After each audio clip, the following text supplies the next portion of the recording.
Assalamualaikum warahmatullahi wabarakatuh. Perkenalkan, nama saya Laude Aljumhir dengan NIM akhir R020.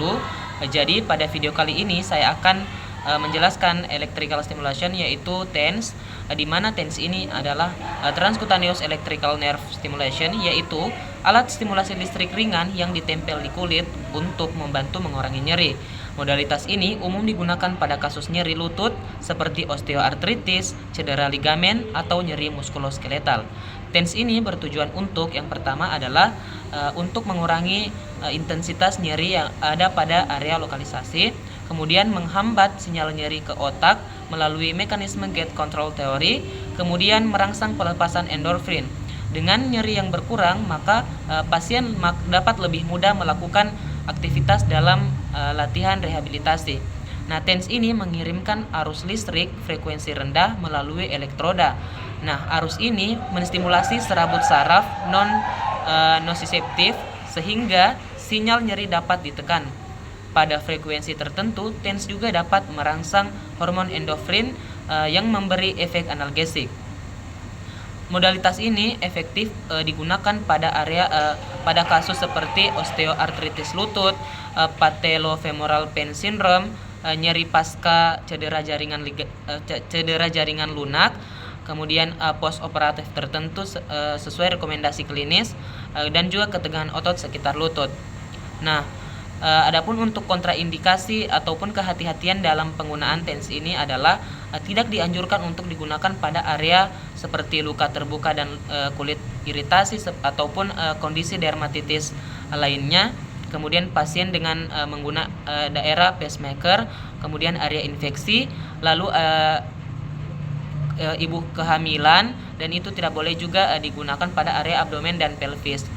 Kemudian penempatan elektroda ini daripada TENS ini adalah untuk area ini yang akan saya tampilkan nanti, elektroda itu biasanya ditempatkan di sekitar sumber nyeri. Contohnya itu 2 elektroda di medial dan lateral patella atau pola silang di sekitar lutut. Penempatan dapat disesuaikan dengan lokasi nyeri pasien. Nah, parameter TENS ini yaitu parameter standar, frekuensinya yaitu 50 sampai 100 Hz.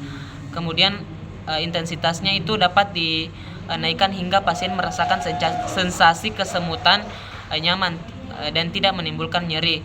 Nah, durasi yang dapat diterapkan pada pasien itu 10 hingga 15 menit. Nah, prosedur pelaksanaannya yaitu membersihkan kulit pasien, lalu menempelkan elektroda, dan sebelumnya juga kita sebagai fisioterapi harus membersihkan tangan atau mencuci tangan terlebih dahulu. Kemudian pilih mode dan parameter, lalu kita tingkatkan intensitas secara bertahap. Nah, pastikan pasien nyaman dan selalu observasi selama terapi. Nah, apa yang dirasakan pasien? Nah, pasien nantinya akan merasakan sensasi kesemutan lembut, tidak boleh terasa panas, terbakar, atau nyeri tajam. Nah, jadi TENS adalah modalitas yang aman dan efektif bila digunakan dengan benar. Dengan pengaturan parameter yang tepat, TENS dapat membantu mengurangi nyeri lutut dan mendukung proses rehabilitasi.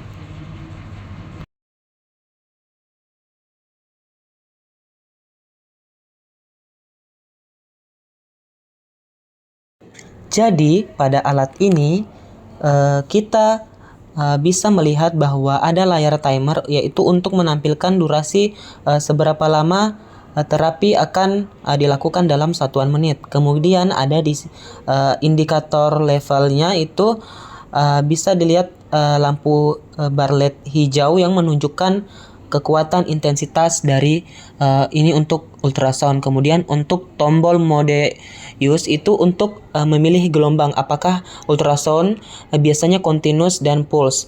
Lalu selektor. Nah, ini memilih jenis output, apakah ingin menggunakan ultrasound, TENS, atau kombinasi. Tetapi fokusnya kami pada video ini adalah penggunaan TENS. Kemudian tombol power, yaitu untuk menghidupkan dan mematikan alat. Lalu ada knob intensity, yaitu bagaimana kita mengatur kekuatan arus listrik untuk TENS.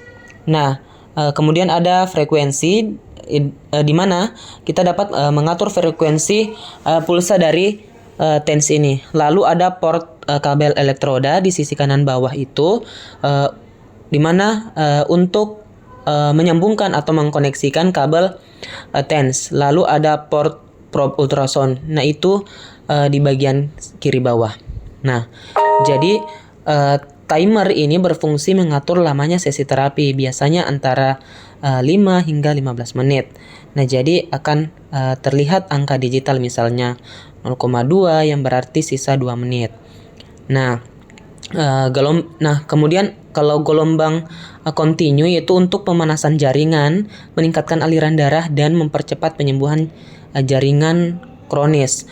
Lalu ada gelombang pulse atau intermittent yaitu untuk kondisi akut, mengurangi inflamasi tanpa efek panas berlebih. Nah, kemudian knob intensitas mengatur kuat lemahnya arus listrik. Nah, kita bisa mengatur perlahan dari 0 hingga pasien merasakan sensasi kesemutan nyaman tetapi bukan menambah rasa nyeri. Lalu bagian frekuensi yaitu knob frekuensi ini menentukan karakter sensasi rangsangan. Jadi misalnya frekuensi rendah dari 2 hingga 10 Hz itu untuk endorphin release, biasanya untuk nyeri kronis.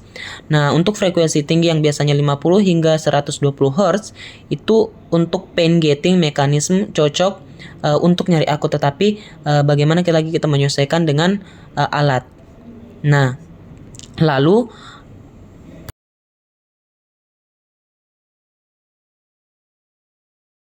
jadi sebelum kita menggunakan alat pada pasien, sebelumnya kita harus mengetes dulu sensitivitas daripada area lokalisasi yang akan diberikan electrical stimulation. Nah, jadi caranya itu dengan tes tajam tumpul. Jadi ibu tutup mata. Nah, ini tajam, ini tumpul. Ini apa?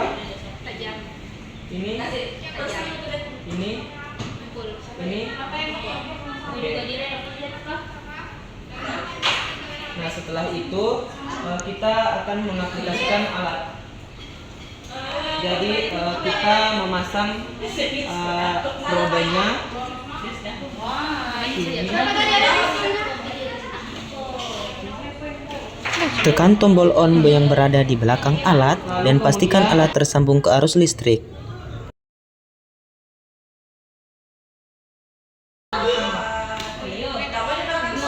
Nah, sudah nyala. Lalu, di sini adalah waktunya, seberapa lama akan kita berikan efek stimulasi pada area yang akan diberikan. Nah, ini kita bisa ngatur waktunya.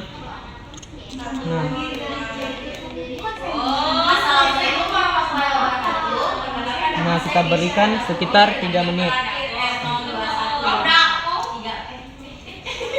Nah, ini probanya akan kita pasangkan pad seperti ini.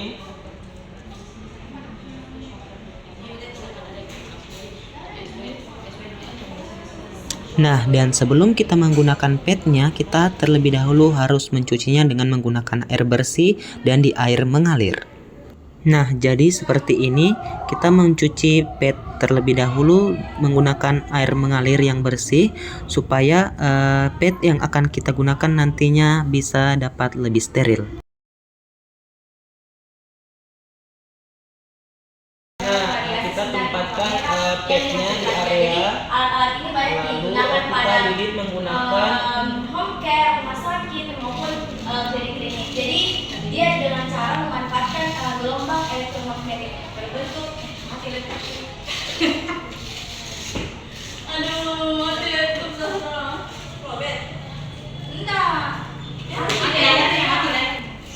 Nah, dan selanjutnya kita kembali lagi pada alatnya, yaitu kita sudah mengatur waktunya, kemudian kita terlebih dahulu memilih selektor, yaitu kita menggunakan TENS. Ada gambar logo pad, jadi kita turunkan ke bawah sesuai dengan alat yang kita gunakan. Seperti itu. Ya, kemudian setelah itu kita bisa dapat mengatur intensitas yang dapat menstimulasi daripada area nyeri. Selain daripada pengaturan intensitas, kita juga dapat mengatur tingginya frekuensi. Karena semakin tinggi frekuensi, maka semakin dalam juga penetrasi.